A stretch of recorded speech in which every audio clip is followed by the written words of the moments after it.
शामरावनगर प्रभाग क्रमांक 15 मधील 100 फुटी ते महसूल कॉलनीपर्यंतच्या रस्त्याचे आणि 100 फुटी ते स्वराज्य चौकापर्यंतच्या गटारीचं काम गेल्या 2 वर्षांपासून सुरू आहे। मात्र या कामाला सुरुवात न केल्याने विरोधी पक्षनेते मंगे चव्हाण यांच्या नेतृत्वाखाली नगरसेवक आणि नागरिकांनी 100 फुटी रस्त्यावर ठिय्या आंदोलन करत रास्ता रोखून धरला। त्यामुळे सुमारे 1 तास वाहतूक ठप्प झाली। पोलिसांनी आंदोलकांना ताब्यात घेतल्यानंतर वाहतूक सुरळीत झाली।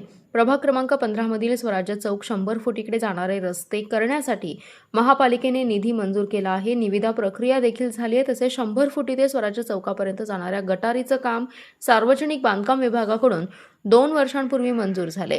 ठेकेदार देखील निश्चित करण्यात आलाय। मात्र अद्याप ठेकेदाराकडून कामाला सुरुवात करण्यात आलेली नाही। रस्ता खराब झाल्यामुळे नागरिक आणि शालेय विद्यार्थ्यांना त्रास होतोय। तसेच गटार खराब झाल्याने सांडपाणी आणि पावसाच्या पाण्याचा निचरा होत नाही। या परिसरातील नागरिकांनी वारंवार रस्ता व गटारी करण्याची मागणी केली आहे।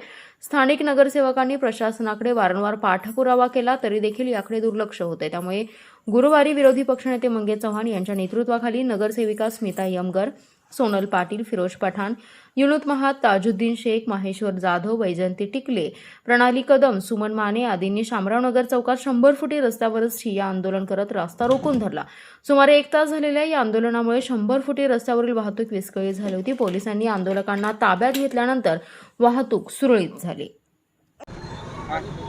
सांगली, मिरज, कुपवाड शहरामध्ये भाजपची सत्ता स्थापून गेली 4 महिने झाले।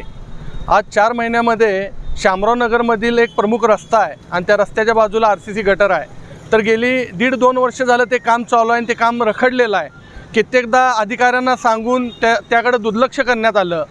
तर ह्या लोकांचे दुर्लक्ष केल्यामुळे लोकांना भरपूर त्या रस्त्यामधनं जात असताना जीवितहानी असू दे, नागरिकांना त्रास असू दे, विद्यार्थ्यांना त्रास असू दे, ह्या त्रासाला मोकावं लागतंय, त्या त्रासातून जावं लागतंय। तर ह्याचा निषेध करण्यासाठी आज काँग्रेस पक्षाच्या वतीनं प्रभागातल्या 4 नगरसेवकाच्या आणि तेथील सामाजिक कार्यकर्त्यांच्या वतीनं या ठिकाणी मी रास्ता रोको केलो। रास्ता रोको करत असताना, घोषणा देत असताना या ठिकाणी पोलिसांनी अटक केली। पोलिसांनी कार्यकर्त्यांवर, नगरसेवकांवर गुन्हे दाखल केलेत। तर आम्ही कोणत्याही दबावशाहीला, दंडुकशाहीला आम्ही बळी पडणार नाही। किती पण केसेस पडल्या तरी चालेल आम्हाला, तरी लोकांच्या हितासाठी आम्ही रस्त्यावर उतरू। येणाऱ्या काळामध्ये तो रस्ता 2 दिवसात नाही चालू झाला तर ह्याच्यापेक्षा तीव्र आंदोलन करू आणि कित्येक वेळा अटक व्हावी लागली तरी आम्हाला चालेल, पण लोकांच्या हितासाठी आम्ही रस्त्यावर उतरणार, लोकांसाठी झटणार, एवढंच या ठिकाणी आम्ही सांगतो आणि थांबतो।